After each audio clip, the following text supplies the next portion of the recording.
नमस्कार। आपका मूड कैसा है? मूड ठीक है?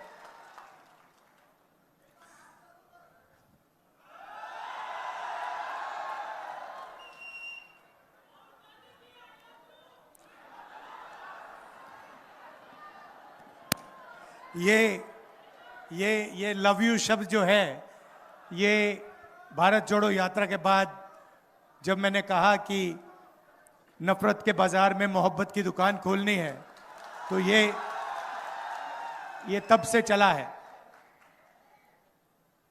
और अजीब सी बात है, क्योंकि ये बहुत जरूरी शब्द है, इसका सब लोग प्रयोग करते हैं, मगर राजनीति में ये शब्द गायब था। राजनीति में सिर्फ नफरत, हिंसा, गुस्सा, ये चीजें फैलाई जा रही थी। तो इसलिए हमने सोचा कि देखिए, अगर दूसरे साइड ने नफरत का ठेका ले रखा है, तो हम मोहब्बत का ठेका ले लेते हैं, और उसमें फायदा भी है। क्योंकि नफरत को आप जानते हो, भाई भाई से लड़ता है, नफरत को नफरत नहीं काट सकती है। सही बात है, गलत बात है? कोई आपसे नफरत करता है, आप उससे जाके और नफरत करो तो बात नहीं कटती। मगर कोई भी आपसे नफरत करे और आपने उसे मोहब्बत दिखा दी, नफरत कट जाती है, खत्म हो जाती है। यह कांग्रेस पार्टी की सोच है, महात्मा गांधी जी की सोच है, अंबेडकर जी, फूले जी। महाराष्ट्र में तो लिस्ट है, अभी मैंने शुरू कर दिया तो मतलब 10-15 मिनट तो नाम लेने में लग जाएंगे। ये आपके खून में है। जब भी मैं यहां आता हूं, मैं आपको बताऊं, जब भी मैं आता हूं विदर्भ में कहीं भी, जैसे ही मैं महाराष्ट्र में आता हूं, आपके चेहरों पे, आपके दिल में कांग्रेस पार्टी की विचारधारा दिखती है। कहने की भी जरूरत नहीं होती, समझाने की भी जरूरत नहीं होती है। ये आप में नेचुरल है, डीएनए है, और ये नया नहीं है, ये हजारों साल से चल रहा है। ये हिंदुस्तान का संविधान है।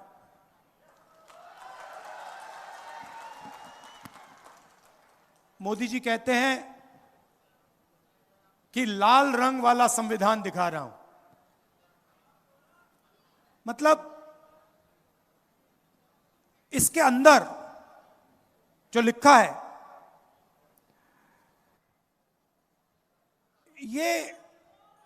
ये आजादी के समय की बातें नहीं है। मैं आपसे पूछता हूं, क्या इस संविधान में फूले जी की सोच नहीं है? अंबेडकर जी की सोच है? बुद्ध भगवान की सोच है? नारायण गुरु, बसवना, इनकी सोच नहीं है क्या? तो ये हजारों साल पुरानी किताब है, हजारों साल पुरानी किताब है। इसके अंदर जो है, ये हजारों साल पुरानी सोच है। क्या शिवाजी महाराज ने इसके खिलाफ बात बोली थी क्या? जो शिवाजी महाराज कहते थे वो इसके अंदर है। संतों की सोच है, एकता है इसमें, मोहब्बत है इसमें, समानता है इसमें, हर धर्म का आदर है इसमें। इसमें कहीं लिखा हुआ है क्या कि हमें एक दूसरे को मारना चाहिए, गाली देनी चाहिए? इसमें लिखा है क्या? मुझे दिखा दो कहां लिखा है इसमें, मुझे दिखा दो इसमें कहां लिखा है कि गरीब लोगों को दबाया जाना चाहिए, किसानों को सही दाम नहीं दिया जाना चाहिए। इसमें कहां लिखा है? हाँ, तो प्रधानमंत्री जी ने इस किताब को, मैं गारंटी लिख के कह रहा हूं, प्रधानमंत्री जी ने इस किताब को पढ़ा तक नहीं है।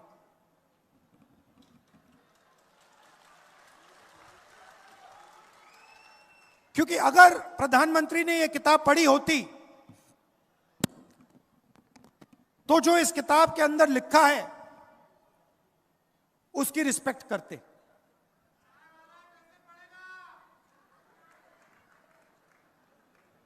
अब कॉन्स्टिट्यूशन से, संविधान से हिंदुस्तान की संस्थाएं निकलती हैं। इस किताब में लिखा है कि एक व्यक्ति को एक वोट मिलना चाहिए। इसमें लिखा है, इलेक्शन होते हैं, हिंदुस्तान में लोकतंत्र है, इसके कारण है। और यह है तो अंबेडकर जी के कारण, गांधी जी के कारण, फूले जी, बुद्ध भगवान, और 24 घंटा नरेंद्र मोदी जी, आरएसएस के लोग इस पर आक्रमण करते हैं। इस पे कहीं लिखा हुआ है कि महाराष्ट्र को की सरकार को चोरी करना चाहिए? लिखा है कहीं इसमें कि एमएलए को पैसा देकर महाराष्ट्र की सरकार गिरानी चाहिए? इसमें लिखा है? तो जब इन्होंने महाराष्ट्र की सरकार को आपके हाथों से चोरी किया तो इन्होंने इसको कमजोर किया, हां या ना? जब ये अपने लोगों को हिंदुस्तान की सारी यूनिवर्सिटीज में वाइस चांसलर बनाते हैं तो इसको ये कमजोर करते हैं, मजबूत करते हैं।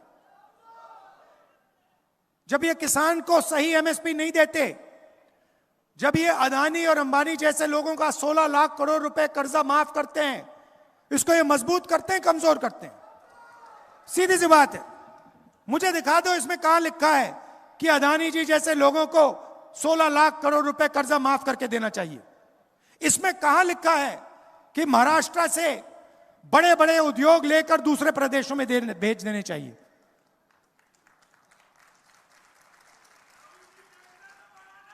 तो 24 घंटा नरेंद्र मोदी, आरएसएस, बीजेपी के लोग इसको खत्म करने में लगे हुए हैं।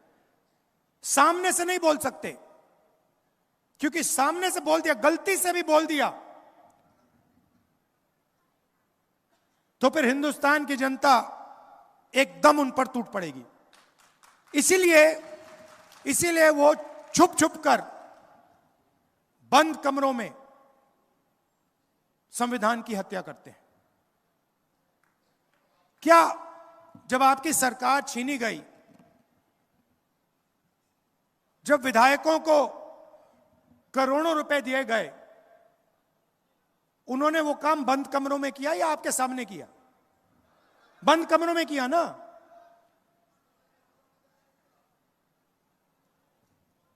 यहां पे धान के किसान, महाराष्ट्र में सोयाबीन, कपास, मैं आपसे पूछना चाहता हूं, आपको सही दाम मिलता है? आप मेहनत करते हो, आपके हाथ फट जाते हैं, 24 घंटा अपना खून पसीना आप देते हो और आपकी मेहनत का फल आपको नहीं मिलता।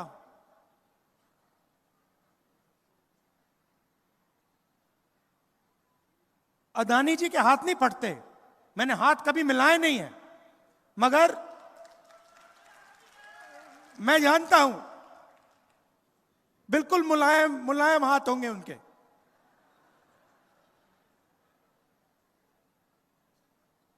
खेत में कभी शायद गए भी नहीं है,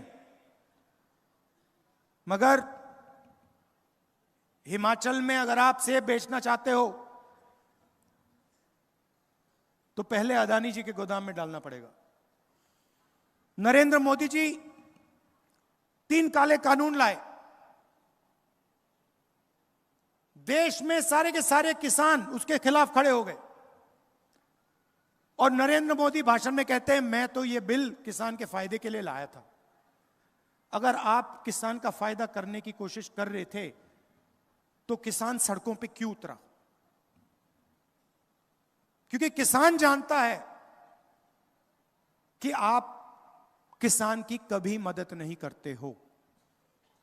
16 लाख करोड़ रुपए आपने अरबपतियों का कर्जा माफ किया। मैं पूछता हूं, नरेंद्र मोदी जी ने 10-11 साल में कितने किसानों का कर्जा माफ किया है? एक का नहीं किया है। सारा का सारा प्राइवेटाइज कर देते हैं। आस्ते आस्ते शुरू किया। पहले हिंदुस्तान के पोर्ट पकड़ा दिए, उसके बाद एयरपोर्ट, और अब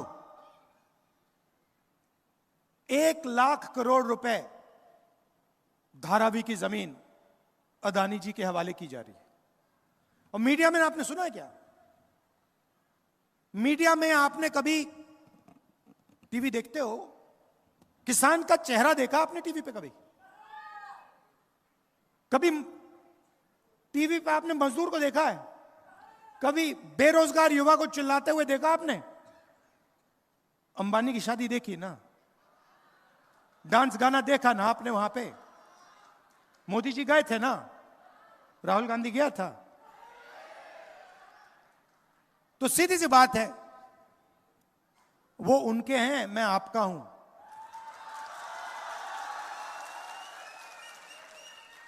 और आप देख लेना, आज शाम को मीडिया में, अदानी अंबानी वाली मीडिया में, मेरा भाषण आपको 10 सेकंड के लिए दिखेगा और फिर 23 घंटे नरेंद्र मोदी, नरेंद्र मोदी, नरेंद्र मोदी, नरेंद्र मोदी।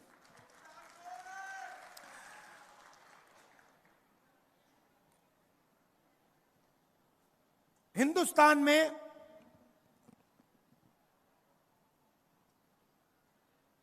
15% दलित आबादी है, 8% आदिवासी हैं। आप जानते हो पिछड़े वर्ग के लोग कितने हैं? 15% दलित, 8% आदिवासी। आप मुझे बता सकते हो कितने हैं पिछड़े वर्ग के लोग? कोई नहीं जानता। कोई कहता है 52, कोई कहता है 50, कोई कहता है 55। सब जानते हैं कि ओबीसी पिछड़ा वर्ग काफी है, मगर कितने हैं कोई नहीं जानता। आप ओबीसी को, दलित को, आदिवासी को, माइनॉरिटी को जोड़ दो, 90% आबादी बनती है। 90%।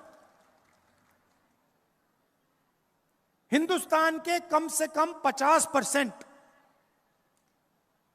ओबीसी वर्ग है।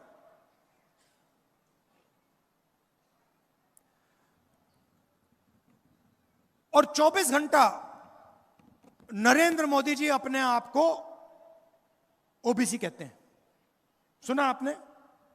ओबीसी, मैं ओबीसी हूं, जहां भी जाते हैं मैं ओबीसी हूं, ओबीसी का अपमान हो गया। सबसे बड़ा ओबीसी का अपमान मैं आपको बताता हूं। आप सब जीएसटी देते हो, सबसे ज्यादा जीएसटी हिंदुस्तान के गरीब लोग देते हैं, मतलब 90% देता है। जितनी जीएसटी हिंदुस्तान का सबसे गरीब व्यक्ति देता है, उतनी ही जीएसटी अदानी देता है। 1 लीटर पेट्रोल गरीब किसान खरीदता है, शर्ट पैंट गरीब किसान खरीदता है, ढाबे में गरीब किसान खाना खाता है, मिठाई की दुकान में गरीब मिठाई खरीदता है।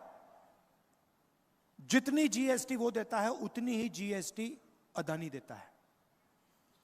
मतलब सबसे ज्यादा जीएसटी पिछड़े वर्ग के जेब से निकलती है, दलितों के जेब से निकलती है, आदिवासियों की जेब से निकलती है।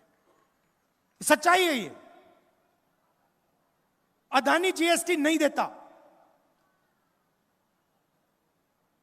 आप देते हो। ये जीएसटी का पूरा पैसा हिंदुस्तान की सरकार के पास जाता है। और आपने देखा होगा हर साल फाइनेंस मिनिस्टर आती है लोकसभा में, छोटा सा ब्रीफ केस लेके आती है, खोल देती है और बजट पेश करती है। देखा आपने? बजट जो आपका धन है वो बांटा जा रहा है, वो बजट है। बजट को 90 अफसर बनाते हैं। फाइनेंस मिनिस्ट्री में, डिफेंस मिनिस्ट्री में, फाइनेंस मिनिस्टर के ऑफिस में, प्रधानमंत्री के ऑफिस में 90 लोग बजट बनाते हैं। मतलब 90 लोग तय करते हैं कि हिंदुस्तान के पिछड़े वर्ग का, दलित का, आदिवासी का पैसा कैसे खर्च होगा। यह अंबानी का पैसा नहीं है, यह अदानी का पैसा नहीं है, यह आपका है। आप रोज देते हो, आपको शायद पता भी नहीं लगता। यह आपने शर्ट खरीदी 18%, जूते खरीदे 18%, खाना खाया 18%, किसान मेहनत कर रहा है 18%, फावड़ा खरीदा 18%, 20%, 28%, 15%, जाता रहता है, निकलता रहता है, अंत में वहां पहुंचता है। 90 अफसर डिसीजन लेते हैं। महाराष्ट्र को कितना पैसा आएगा, विदर्भा में कितने स्कूल बनेंगे, कितनी यूनिवर्सिटीज आएंगी, शिक्षा के लिए कितना पैसा जाएगा।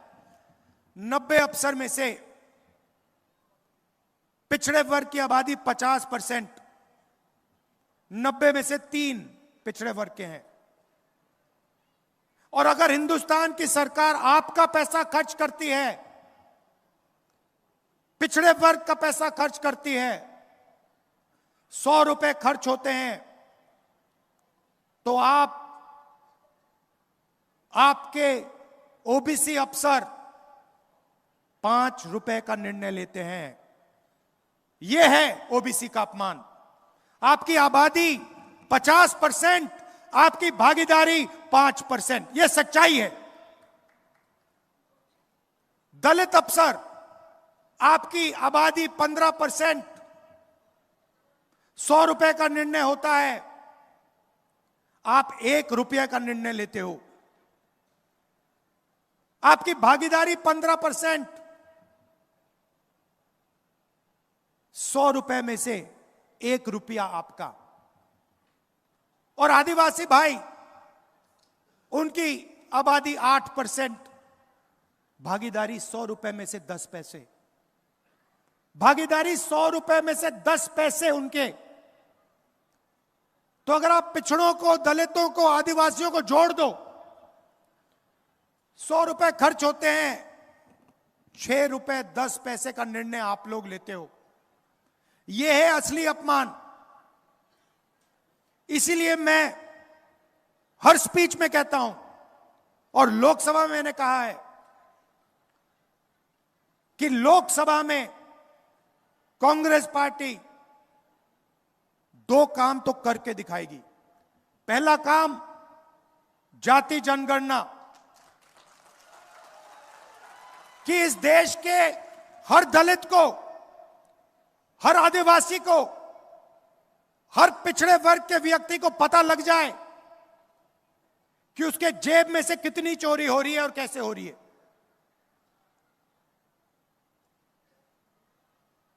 दोहराता हूं कि देश के हर दलित को, हर आदिवासी को, हर पिछड़े वर्ग के व्यक्ति को पता लग जाए कि उसके जेब में से कितना पैसा छीना जा रहा है। जाति जनगणना में सबको पता लग जाएगा कि आबादी किसकी कितनी है। जाति जनगणना में हम यह भी पता लगाएंगे कि हिंदुस्तान की संस्थाएं जो हैं उसमें दलित कितने, आदिवासी कितने, पिछड़े कितने। मीडिया को देखो, हर शाम टॉक शो होते हैं, इनकी बातचीत होती है, मुझे नाम बता दो इनके मालिकों में से, बड़े बड़े पत्रकारों में से मुझे एक ओबीसी, एक दलित, एक आदिवासी नाम बता दो, कौन सा है बता दो। एक भी नहीं मिलेगा आपको। 24 घंटा बातचीत चलती रहती है। 90% लोग तो है ही नहीं मीडिया में।